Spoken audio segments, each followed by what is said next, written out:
Welcome back to New Rockstars. I'm Erik Voss, and this is a frame-by-frame breakdown of the new trailer for Deadpool and Wolverine. I scrubbed through this trailer to find every Easter egg you might have missed, and thank Marvel Jesus that I took my time with this, because there are dozens of details hidden in between the obvious highlight cameos that I can't believe are hidden in this trailer. I'm gonna cover it all for you, and you can support New Rockstars with one of our Deadpool and Wolverine shirts or one of our other Marvel designs over at nerdriot.shop. All right, let's get started. I told you, you're not welcome here. You're not welcome anywhere. Now get the fuck out of my bar. Just give me one more drink and then I'll leave.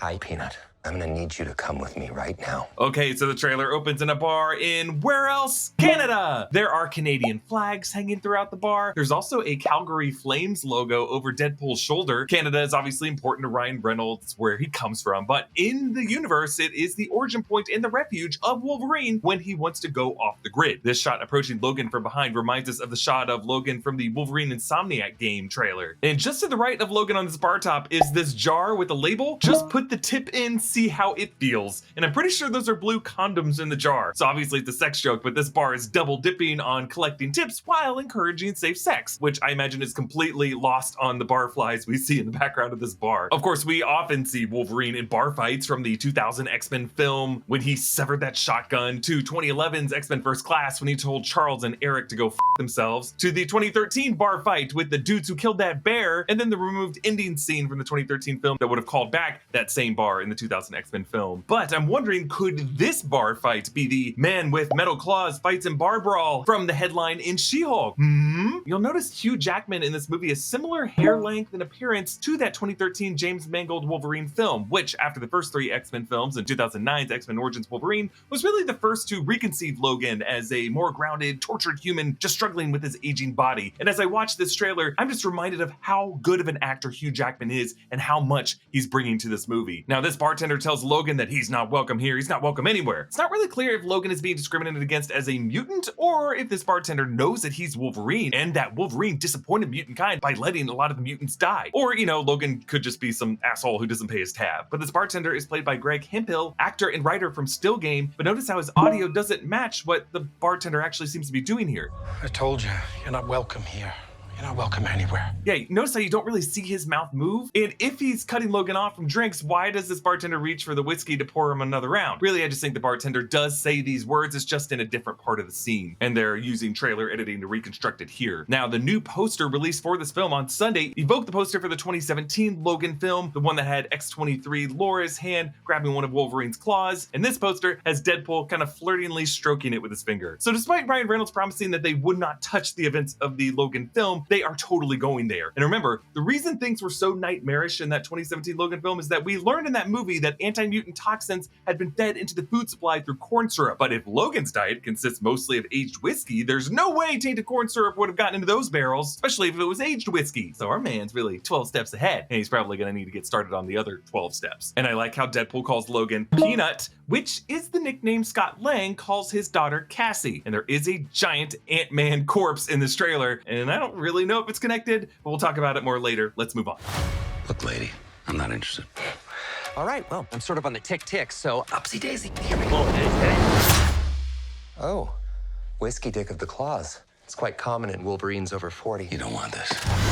Unless you want to take a deep breath through your forehead, I suggest you reconsider. Okay, so Logan tells Deadpool, look lady, I'm not interested, which seems like a dig at Deadpool's slim figure, but the Super Bowl trailer included a brief shot of Deadpool's gloves firing Uzis, and those were different gloves than what Deadpool normally has in this trailer, which makes us think that the rumors that we will see a lady Deadpool could be true, and that she might be played by Reynolds' wife, Blake Lively. Deadpool says that he's sort of on the tick-tick, and remember, with this new suit, Deadpool would have just come directly from the TVA, and he may have run into Miss Minutes, and he's kind of got a TVA time clock and missed minutes on his mind. But Wolverine's adamantium claws only extend about an inch out of his knuckles, which Wade cannot help but make an erectile dysfunction joke about. And in 2017's Logan, his opening fight with the thugs at the road stop has a similar moment where 2 out of his 3 claws extend almost fully, but the third one just gets jammed, embarrassingly. Deadpool points his gun at Logan's head, and you can see "Smile, wait for the flash" engraved on the tip. And I like how Logan leans into the gun with a smile forming on his face, as if he's obeying these instructions and waiting patiently for the bang. Wolverine has taken shots to the head before, like in X2 from the Boston PD, where his healing ability pushed the bullet back out, or in X-Men Origins of Wolverine, where Stryker shot him with an adamantium bullet that wiped his memories. In the 2017 Logan film, he carries around another adamantium bullet, which is implied will kill him, especially when X-23 Laurie uses it to kill Logan's adult X-24 clone. But whether memory loss or certain death, Wolverine welcomes either result. Let's move on. I'm about to lose everything that I've ever cared about. Not my fucking problem. Is that what you said when your world went to shit? Come again. Okay, so we can't really play it for you because it's licensed music, but the music we hear throughout this trailer is Madonna's Like a Prayer, a 1989 title that was meant to be a reference to her breakout earlier hit Like a Virgin. But for this song, Madonna's lyrics were meant to show her maturation with gospel elements, a song told from the point of view of a girl declaring her love for God, the only man in her life. But whether or not Madonna and her songwriter meant it sincerely or kind of, like subvertively, we'll never know. But the music video for Like a Prayer featured a black Jesus being crucified in kind of this flirty relationship with Madonna. And narratively in the music video, this Jesus was a scapegoat, falsely arrested after a bunch of white men killed a white woman. And this music video was very controversial. A number of religious groups, including the Vatican, condemned it. But Ryan Reynolds, I believe, uses the song of Like a Prayer in a few different ways in this trailer. One, he kind of uses it with this ironic wink, as it is an 80s pop ballad, contrasting this aggressively violent, virile energy of this trailer. But it does kind of feel like Wade is embracing the only man in his life as Wolverine stands over Deadpool kind of like a god finding a soul in the afterlife. But also, obviously, the song reflects the idea of Deadpool himself being Marvel Jesus. Now, what does he really mean by saying he's Marvel Jesus? I don't think he means he's like a hero or a god, but really like a sacrificial sin eater. I think it means that Deadpool's gonna try to take the place of Logan and every other Marvel anchor whose death results in the death of the universe. Someone online have pointed out that this day, 36 years ago, April 22nd, 1989, Like a Prayer topped the Billboard charts, beginning a 6-week run, but Ryan Reynolds responded saying that totally was not planned. Okay, we move on to the dusty wasteland of the Void, or just what we assume is the Void, because it does have like a different vegetation than what we saw in Loki episode 5. Once again, we see the partially submerged 20th Century Fox logo, and the X of the word Fox remains visible above the ground. As in Fox's X-Men movies, they often would linger the X for a few frames on the opening fades to black. And ever since Disney's buyout of Fox, the division has been forced to drop the Fox and just go by 21st Century. Also visible in this place is the tip of Toronto's CN Tower, obviously another Canada reference. There's also the stern of this vessel. I was trying to figure out what this was. I was wondering maybe it's the shell of the USS Eldridge from Loki episode 5 when Eliath devoured it, or maybe it's the helicarrier where Deadpool fought Francis in the 2016 Deadpool. Either way, this is a pretty small ship. It's not like, the stern of the Titanic or something. And behind the 20th Century Fox logo, there's some mountain peak that we were not able to see before in past trailers. I'm wondering maybe this is like Woundagore Mountain, the one where the Scarlet Witch supposedly died. Behind Wolverine, there is some kind of airship crashed into the mountainside. I was thinking maybe the Hindenburg if it didn't explode, or maybe it's that Hydra Zeppelin that we saw for a few frames in that alternate reality in Multiverse of Madness when Dr. Strange and America Chavez were just like tumbling through reality after reality. Like the 12 seconds when Multiverse of Madness actually lived up to his title. Logan walks through this wheat field, gladiator style, with this row of endless pillars. These seem to be monuments or headstones for fallen X-Men, but the fact that they're all in a row at least reminded me, as a Lost fanatic, of that sonic frequency perimeter fence that kept out the smoke monster from one side of the island to the other. And I was thinking, hey, maybe this barrier could be in the Void to keep Eliath out. But like, looking at how surreal this imagery is, this isn't the same part of the Void that we see Eliath in the rest of the trailer. Looking more closely at these columns, each one kind of has almost a pyramid structure, and there's this like vertical insert that is carved into the sides, and within each insert in those shadows you can see some kind of disc that I assume might be the plaque referring to the name that each statue memorializes. And I want to say that these columns almost look like the Sentinel ships from the opening prologue of X-Men Days of Future Past. So maybe each one of these is for a different X-Men who was killed by a Sentinel or something like that. But if this isn't the Void, I wonder if this could be that kind of third act flashback that Deadpool jokes about in the other part of the trailer. Like, this could be a moment where Cassandra Nova projects Logan into the astral plane to make him suffer all the X-Men that he allowed to die. Because it's just so dreamlike and surreal. It kind of feels like the kind of thing that when we see the 90s X-Men animated series, like when characters are taken to the astral plane, it tends to be more surreal and metaphorical like this. All right, let's move on. This Wolverine let down his entire world.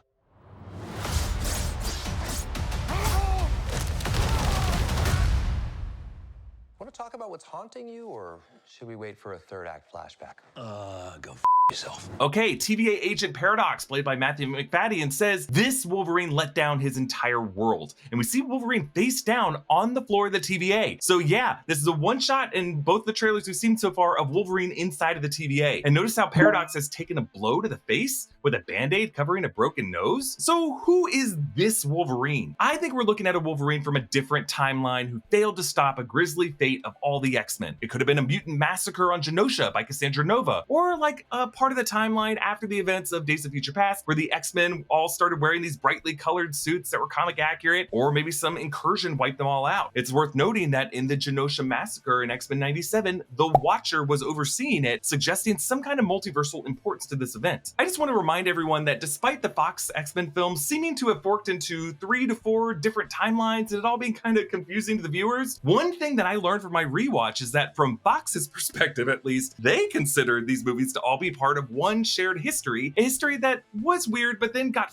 fixed or retconned by the events of Days of Future Past, and that in their eyes, First Class generation, who we saw in X-Men Apocalypse and X-Men Dark Phoenix, would have aged into the OG cast, but then just kind of lived on a different but normal, typical X-Men life path that would have led to the ending we saw in Days of Future Past and then onto Logan, and that at this point in history, Mr. Sinister would have arisen as the big bad who was behind this vast plot to experiment on mutants as the rest of mutant kind was bred out of the population through the food supply. But we just never got to see this Mr. Sinister plan because Disney bought Fox before a New Mutants sequel could have led to an Inferno Goblin Queen movie. That was the original plan. So this Wolverine character could have come from that Fox timeline if it were allowed to live on and didn't end in the 2017 Logan film. Or he could come from an entirely new timeline that we haven't spent a lot of time in. Maybe the X-Men universe that Monica Rambeau ended up in at the end of the Marvels, one that looks a lot more like the colorful X-Men animated series. So we see some great Wolverine Deadpool combat here. Wolverine swipes his claws at Deadpool, who ducks the blows, and behind Wolverine, an older ship with 3 masts and rigging is visible. We did see a similar vessel in Loki episode 5 that I speculated could be the Santa Maria that was Columbus's flagship that struck a reef off the coast of present-day Haiti, and its wreckage was never recovered. And then on the far left, looks like a red and white striped circus tent. And since Hugh Jackman in this movie, I'm just gonna assume that it has to do with The Greatest Showman. Wolverine plunges his claws into Deadpool's crotch. Youch! Deadpool fires his guns into Wolverine's sides, and then Wolverine flips his head back right into Deadpool's face, and for a single frame, you can see that the butts of Deadpool's adamantium katanas are initialed DR. Trying to figure out what this is, maybe like Deadpool and Ryan. For what it's worth, in the past, Ryan Reynolds has said that his swords, at least his old ones, before these adamantium ones, those were named B and Arthur because Deadpool loves B. Arthur. So we see Wade sitting with Logan in this restaurant, and I love how Wade still has the staples in his head with chunks of hair from where his hairpiece was attached before the TVA hunter ripped it off. And Wade wonders if we'll get to what's haunting Wolverine in a third act flashback, which is really just like a screenwriting trope in which they'll try to humanize the antagonist during the film's climax, like Anton Ego in Pixar's Ratatouille, that Campbell's Soup ad parody. And by the way, there is a theory that the reason the Ratatouille recipe works so well on Anton is that the farmhouse where Remy first glimpsed some recipes with the old woman who shoot him away was the same furniture of the farmhouse that young Anton lived in that flashback, and that Remy was actually making Anton's mom's recipe. But anyway, Ryan Reynolds has always sought to subvert these screenwriting structural tropes, and with the 2016 Deadpool, he kind of interwove Wade's flashback throughout the film in the first and second act, really just leave the third act as all action. And with Cable in Deadpool 2, he revealed what was haunting Cable with his introduction in Act 2. But Wolverine's response is, go yourself, which is the iconic line he says to Charles and Magneto in X-Men First Class. Go yourself. Okay, so we're just gonna break down the rest of the trailer because there's like Madonna music in it and they're gonna flag us. So Deadpool and Wolverine round a corner past this cart for donuts, bagels, and churros, like the churro carts of Disneyland. There's a neon sign for a bar called Copperheads, and in Marvel Comics there is a Serpent Society villain named Copperhead. Not sure if it's related, but you'll notice that Wolverine is now no sleeves, baby, and he looks a lot like he did in the 90s animated series version of the character, down to the red X belt buckle, yet he doesn't have a mask, and he did take off like the shoulder pad armor parts. He just tore off everything that was there. Reportedly, Hugh Jackman was worried about skin cancer on his arms, which is something that he has dealt with before, so in the exterior shots, over in the dust of the void, the sleeves are on, whereas this setting looks covered. And it might just be me, but I know Hugh Jackman is incredibly jacked, but his arms, maybe they're just hairless, but they do kind of look really smooth. So maybe he's wearing some kind of sleeves, but also I obviously don't know how arms like that are supposed to look. Deadpool is now carrying golden guns, which I think might be a reference to the dual golden guns of Face Off. Face Off definitely seems like the kind of movie Deadpool would reference at this point of the film. The 2016 movie ended with him stapling Hugh Jackman's face over his face. The storefronts behind them include Eastside Pharmacy Medical Center, and then Liefeld's Just Feet, Orthopedic Solutions, and amazing Easter egg. So Rob Liefeld is a co-creator of the Deadpool character, and he has been mocked over the years for his character designs with hulked out heroes with insane proportions, an abundance of pouches, and an apparent inability to draw feet. Notice that the sign also says quality assured, free consultation, custom footwear, 014-3877. So here in this void, the Rob Liefeld, or maybe his variant, who's a foot expert, got pruned from existence, and that could be why the Rob Liefeld of our reality is so bad at drawing feet. There's also a little Sage flowers and gifts. There's a mutant named Sage who was part of the Hellfire Club and recently played a big role on Krakoa, monitoring the gateway system and being part of X-Force. Now, in the car, Deadpool shows Wolverine his birthday party Polaroid with his friends, telling Wolverine, I don't know anything about saving worlds, but you do. So it seems like Wade's own reality is under threat. This could connect to the rumored plot device of anchors in this movie, where in every universe there exists one individual whose death triggers the collapse of their universe, like the Owen Reese Molecule Man plot in Jonathan Hickman's Time Runs Out storyline that leads in the 2015 Secret Wars event that Avengers Secret Wars will adapt. And maybe in Wade's universe, it's this lonely suicidal Wolverine in the bar whose soul Deadpool has to save to keep him in place as an anchor. But to save that soul, he has to figure out what makes all Wolverines tick, including this other Wolverine down in the void, and other variants that we could see in this movie, like a patch Wolverine from the casino in the Super Bowl trailer, played by Daniel Radcliffe or Taron Egerton. Wait, DR on the katana, could that be Daniel Radcliffe? I don't know why he would put the actor's name on the ends of his katanas. The more you use something, the more perfect it's gotta be. A suitcase you use once a year, yeah, just give me whatever will fit enough clean underwear for the trip. But underwear? The stuff you wear all the time? Every day?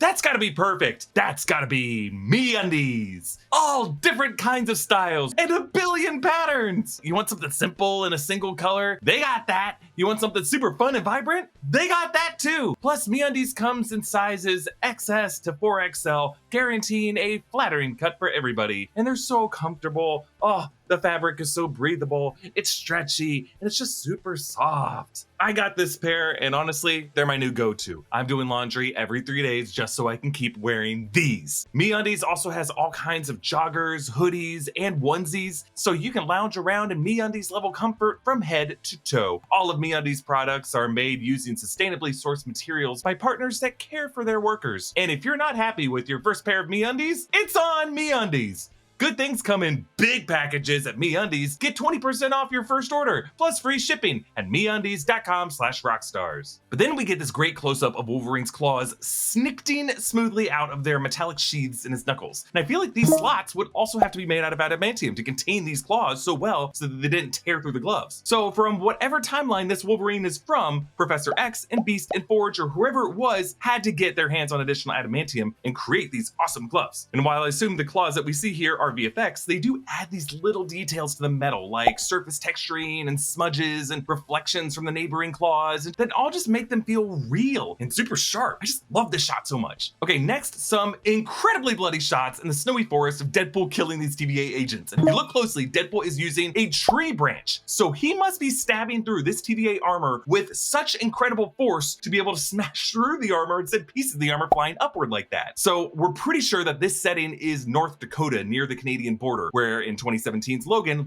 and the Young Mutants spot the Reavers and X-24 on their way to freedom. And this is where Logan is buried. In the Super Bowl trailer, you can see in the background the truck that Richter overturned in that final battle. So maybe Deadpool, finding the felled tree that X-24 impaled Logan on to deliver that killing blow, considers this tree sacred with some kind of divine power, and he just decides to use a branch that he tore off of it to kill these TVA agents the way Logan died, so that they have to feel his pain for desecrating the sacred turf. Okay, the next shot shows the villain of this movie, Cassandra Nova, played by Emma Corrin, coming from the open skull mouth of the corpse of a giant Ant-Man, which we do see a better shot of later. But in this first shot, you see behind her what appears to be a wheelchair that she initially rolled up in, but now she gets up, maybe a kind of like Willy Wonka, I can actually walk kind of fake out introduction. So could this wheelchair be Charles's chair? Did this Cassandra already kill Charles in her timeline? So just a reminder, Cassandra Nova is known as Charles Xavier's evil twin, but but it's actually darker and crazier than that. Cassandra was really Charles's Mumudrai, which is a term from the Shi'ar Empire. The Shi'ar are an alien race who we spent some time with in episode 6 of X-Men 97. A Mumudrai is kind of like a spiritual cosmic shadow self that every person has, but in the case of Charles Xavier, his advanced telepathy caused his Mumudrai to manifest in flesh, a fetus joining him in the womb. These two fetuses fought, and Charles destroyed her, but part of her clung to life in a sewer and grew into Cassandra Nova, who comes back for revenge, and Grant Morrison's E is for Extinction storyline in 2001 and 2002. And she is one of the most savage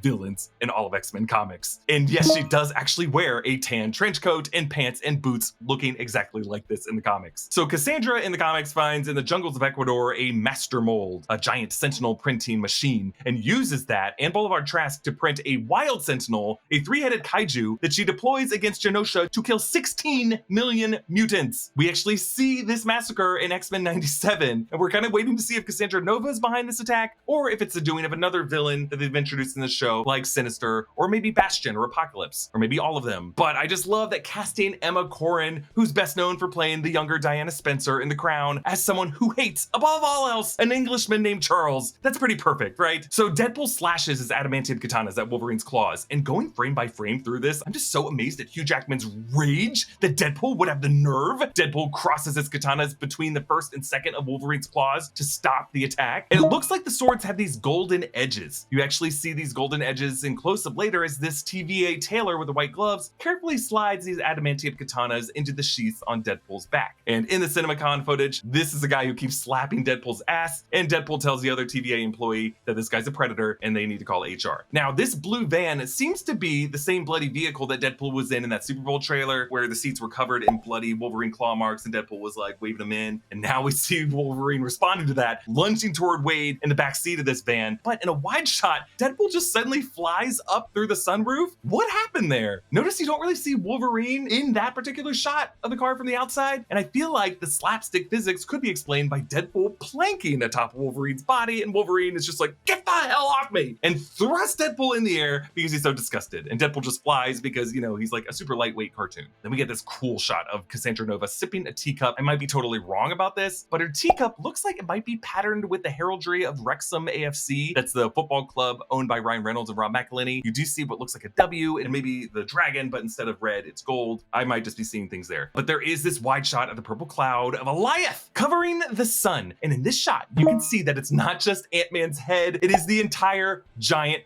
body. So this detail was inspired by Old Man Logan, the amazing and gnarly comic series where an elderly Logan partners with a blind Clint Barton on this crazy road trip across a post-apocalyptic America where basically the villains have won, and at one point they pass the corpse of a giant Hank Pym. And now it's not clear if this giant Ant-Man is Hank Pym, which would be Michael Douglas, or Scott Lang, Paul Rudd. But if it is the latter, he could have come from the Battle of Earth in Avengers Endgame. Also remember that in the Void in Loki episode 5 was the giant helmet of Yellow Jacket that could be connected to this. But this helmet opens to reveal the skull with the teeth underneath. The fact that Cassandra Nova lives inside of this corpse is so cool. It reminds me of characters in the MCU using the skull of the Celestial Nowhere as a place to live. Also the rumors that the corpse of Tiamat, the Celestial, could be used as the Avengers' new base, like how in the comics the Avengers turned the Progenitor into Avengers Mountain at the North Pole. Now in the shot of Cassandra inside of this place later, it almost looks like she could be building some kind of Cerebro inside that skull, but I actually think this is specific to being Ant-Man's corpse. In Quantumania, Scott Lang entered the quantum realm's probability storm, where his brain became entangled with all other Scott Langs in the multiverse. And that could have done something to his brain matter, as well as the minds of all other Scotts. Like Cassandra could be using this particular weird brain to amplify her telepathy throughout the multiverse. Now, this giant Ant-Man reveal is just the master shot of the trailer because it has so much in it, so many cameos. So right up front there, that's Azazel, the devilish teleporting member of the Hellfire Club from X-Men First Class, played by Jason Fleming. He's back, as well as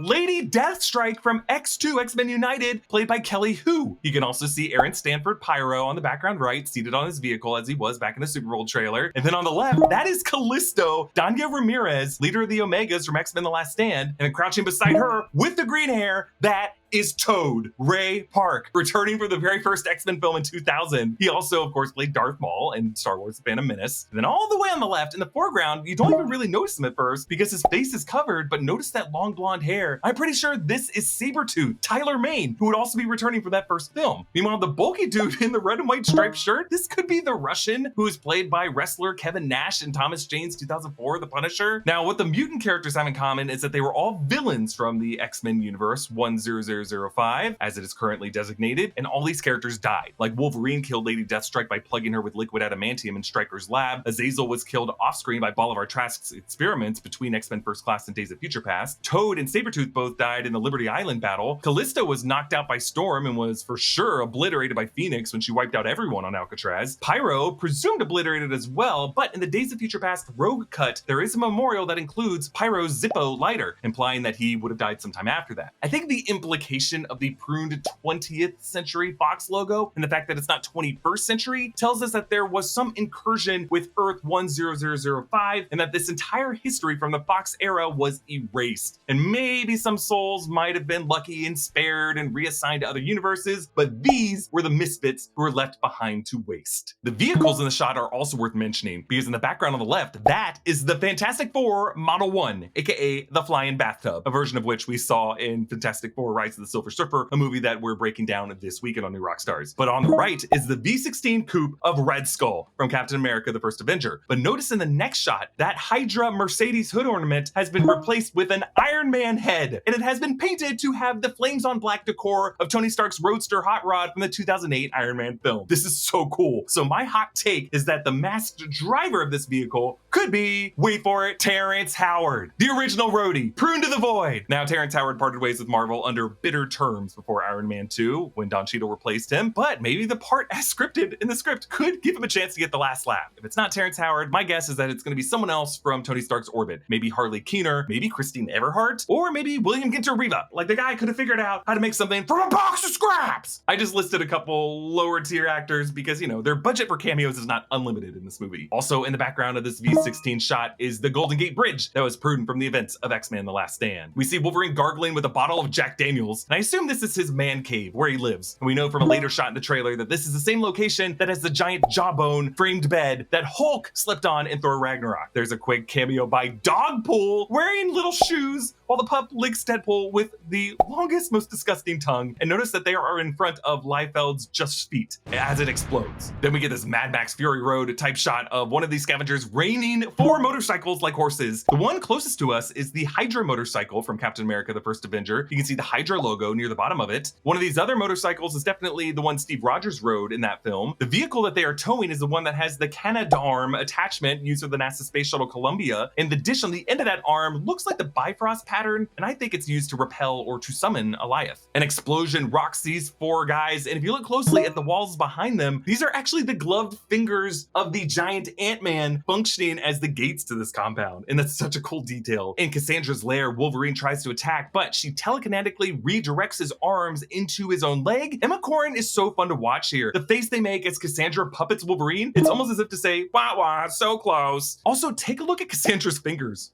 Is it just me, or do they look super long? Did they digitally enlarge Emma Corrin's hands to make Cassandra look more villainous? I don't know, it may just be the anamorphic lens that they seem to be using for a lot of these shots. Like, it's especially noticeable in the money shot of the giant Ant-Man head compound where you see all the cameos. Like, notice how the edges of that frame are just kind of like a little out of focus, a little like artistic brushstrokey. That's what an anamorphic lens does as opposed to a spherical lens. But then we see Cassandra directing Wolverine's claws into the floor, and notice how even this floor is textured in some interesting way. It's almost like she scavenged this floor from somewhere else. And I want to say it could be like the walls of Camartage. It kind of just looks like there's different patterns and pieces to this floor with some like engravings on them. Okay, so Wolverine and Deadpool leap from their van, and the grip guards of Deadpool's katanas have these little Deadpool eyes on them. So when Deadpool stabs someone, the last thing they would see is just another little Deadpool face staring at them. Both Deadpool then Wolverine say, "Let's go, and then they take the huge leap from the eye hole of the Ant-Man skull, and then they leap into a sling ring portal. And one of these must have been cast by a sorcerer, maybe Doctor Strange, or Wong, or the Ancient One, or America Chavez, or Rintrah, or I guess technically Ned? In Spider-Man No Way Home, sling ring portals just like this were used to open a rift between universes to get the Andrew Garfield and Tobey Maguire Peter Parkers into the MCU. And I feel like that's where these two are headed. And I love how the lighting within Alioth behind this portal flickers just as they cross the portal threshold, which gives the shot some great purple versus gold color contrast as these two are silhouetted on white. And it recalls how in Spider-Man No Way Home, the purple reality rifts showed incursions between universes. Now notice how this trailer whites out the destination. I don't think it's gonna look like that in the movie. I think they just left it blank in this trailer to avoid a huge spoiler, and it lets our imaginations wander to fill in that blank canvas. But think about it. What setting would be so iconic that we would recognize it immediately? I'm thinking this is going to be one of the portals that Wong opened to the front line of the Battle of Earth and Avengers Endgame. And we're gonna cycle back to that moment, and right as he says you wanted more, Deadpool and Wolverine are gonna walk right into frame. And we're gonna see a replay of the Battle of Earth. Like, we're gonna hear Deadpool say, "I am Deadpool," as he snaps the Infinity Stone in Tony Stark's place to kill Thanos. Because the CinemaCon footage gave us this little tease that we see Deadpool in Thor's arms from Svartalfheim in Thor the Dark World, where Loki died. And Paradox says it's a distant future. But really, I think what they're saying with that is that Deadpool could cycle into any iconic MCU moment. So why not I Am Iron Man? And also in the CinemaCon footage, there was another moment that showed an earlier scene of the movie where Peter says, "We are Deadpool," and Deadpool rejects that. And I think the way Ryan Reynolds says, "I am Marvel Jesus," I am Marvel Jesus. I think this is to set him up to say Tony Stark's big line to save MCU's anchor, Tony Stark, for him to say, "I am Deadpool." But I just saw this. If you look closely, you can see Cassandra Nova to the left of Wolverine as he's jumping through the portal, just on the edge of the sparks there, in the background, smiling at them with a raised eyebrow. And I think that might be blood on her mouth. So clearly she wants them to make this jump, and maybe she plans on following them. Okay, the trailer ends with Wade and Blind Al at his birthday party, which was also in the CinemaCon footage. Want to do some cocaine? Hey, cocaine is the one thing that Feige said is off limits. What about Bolivian marching powder? They know all the slang terms. They have a list. Even snowboarding? Even disco dust. White girl interrupted? Even forest bump. So this pillow behind Al is the Smoko Macho Nacho Mochi plushie. It's a nacho dead from hot sauce. So basically what Conan O'Brien looks like now, I assume. Blind Al's cocaine calls back the past two films when their cocaine stash was hidden beneath the floorboards near The Cure for Blindness. Among their euphemisms for cocaine are White Girl Interrupted, a nod to the 1999 film with Winona Ryder and Angelina Jolie and Brittany Murphy, as well as Forrest Bump, which other than rhyming with Forrest Gump, I choose to think it's a reference to how Forrest Gump can't stop running, or maybe a reference to when Jenny tried to jump off a ledge after doing lines. Now, to be clear, cocaine was referenced in the MCU in an episode of Ms. Marvel, so Feige doesn't have that hard of a rule against it. But Blind Al ends this by saying, "Do you want to build a snowman?" Of course, referencing Frozen, and Wade says that he does want to but can't. And it reminds us how in Deadpool 2, Wade watches the Barbra Streisand musical film Yentl and makes this observation. Can you hear me? Is it just me, or do you want to build a snowman from Frozen sound suspiciously like Papa Can You Hear Me from Yentl? So we must end this trailer breakdown with our Taylor Swift Dazzler watch. If you have been following New Rockstars, you know that since the NFL playoffs, I've been looking closely at Taylor Swift's connections to Ryan Reynolds and Sean Levy and Hugh Jackman to see if she could cameo in this movie, maybe to play the mutant Dazzler, as it seemed like she was expected to in 2016's X-Men Apocalypse, because she was like friends with Sophie Turner. And there's like a photo of her with like a Dazzler album cover. And I was totally ready to just give up on this theory, but then last week, Taylor Swift releases her new album, The Tortured Poets Department, and the final track on the standard edition of that album, Clara Bow, ends with her singing this word. The future's bright, dazzling. Dazzling. I mean, come on. Taylor Swift is known for Easter eggs in her songs pointing to her past boyfriends, including Tom Hiddleston, and her future career moves. I'm not saying this is like a smoking gun, but the clues are at least pointing in that direction. Comment down below with what you love the most about this trailer. Follow me at EA Voss. Subscribe to all 3 channels in the New Rockstars Network for breakdowns and news coverage of everything you love. Thanks for watching, and I'll see you next time. Bye.